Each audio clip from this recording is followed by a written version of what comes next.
Alright, we're back here with the Scout, and we're about ready to pull the engine out. For those that remember from the last video, this engine needs to come out and get rebuilt. But yeah, I went ahead. You can see pile of junk, got the generator off, starter, exhaust manifold, there's a rad hose there. I think I've got 2 or 3 more bell housing bolts to come off. I just pulled the bolts off, the engine mounts down there.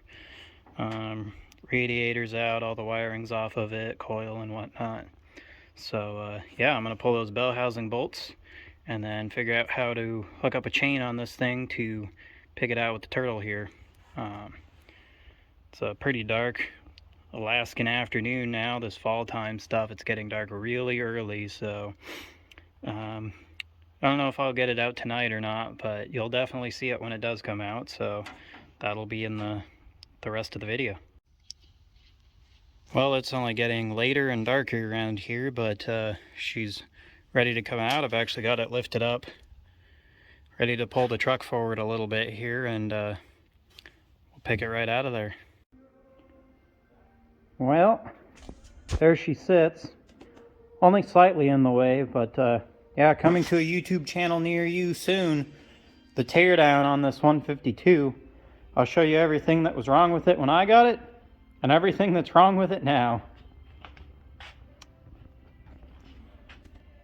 But I'll tell you one thing, getting these engines to sit square on a tire is a real pain in the butt. Hopefully I can find an engine stand for it to sit on, or maybe that IDI there will have to give up its little wheelie cart thing. But yeah, I'm gonna save the teardown video for a little later, so y'all are gonna get kind of a abbreviated video, because I didn't take much film when I was taking the engine out, because it was pitch dark out and I was trying to get it done within like an hour and a half. So the way she goes around here, sometimes things have to go fast and sometimes things go slow. Alrighty, and another quick update for you. We got some well, it's gunk and it's in a coolant jug, so you know it's a liquid. Anyways, oh, there she goes again. The number 3 exhaust manifold, or the number 3 exhaust port, pardon my English there. If we dump some coolant in there and then we put the camera on that.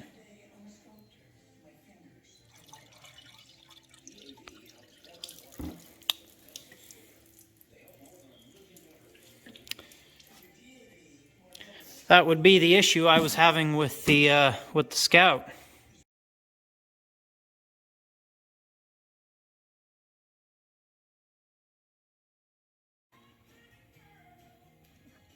We just got the clutch off, and it looks like it's only really leaking down here.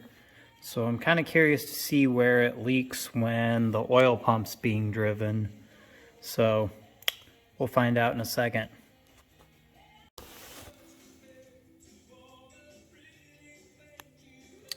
There you have it. I do not know if the bell housing cover needs to be in for this or what, but these 2 bolt holes back here are the issue. I'd feared initially when it started leaking that it was like one of these plugs, that being the back of the cam.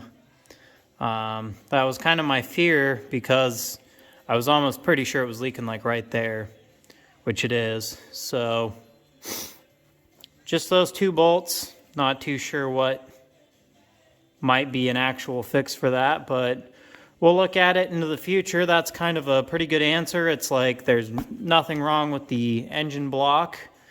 So yeah, good news for me at least.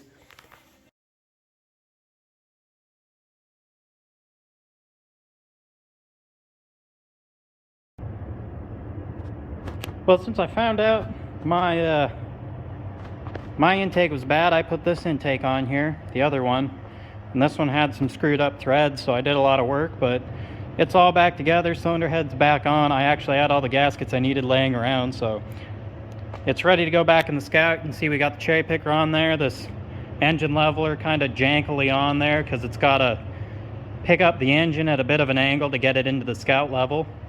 So yeah, we're gonna go up the driveway. We're gonna push the Scout down here, just kind of let gravity do its thing, and it'll run into those tires and hopefully not hit anything important.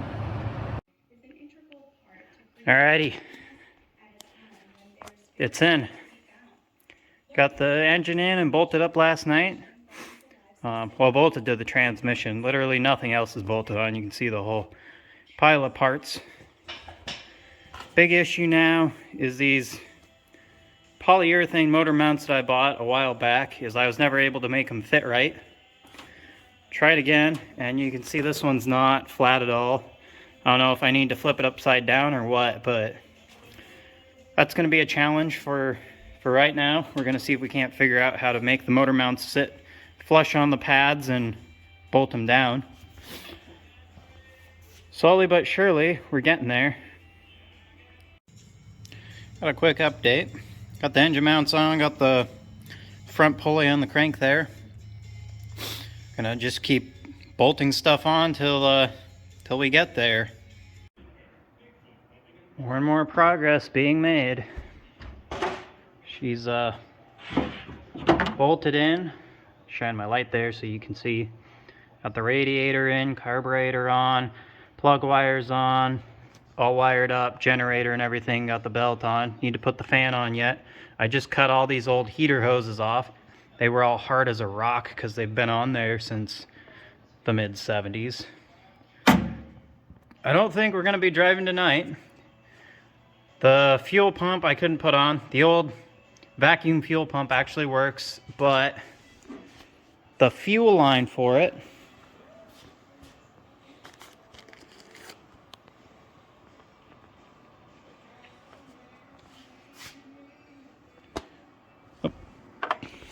okay.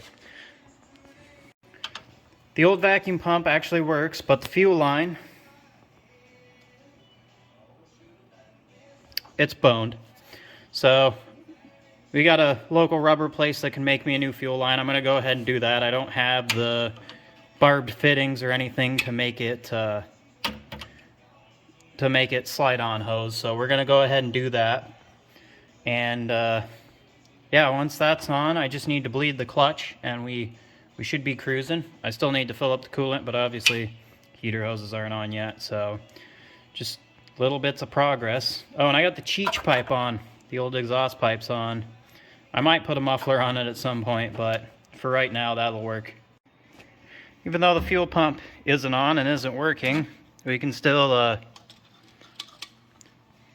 Cheech it.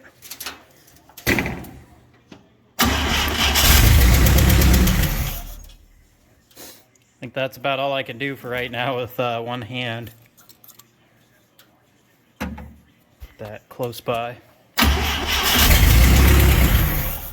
Nope. No, I don't think I'm going to be able to do it fast enough.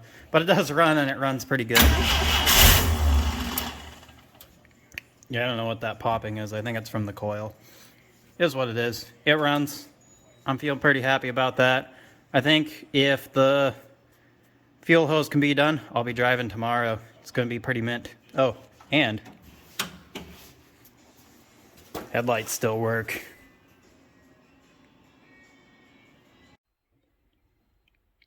Back at it again. Got this new fuel line made, so that's pretty mint. Way better than that old one there, so should work.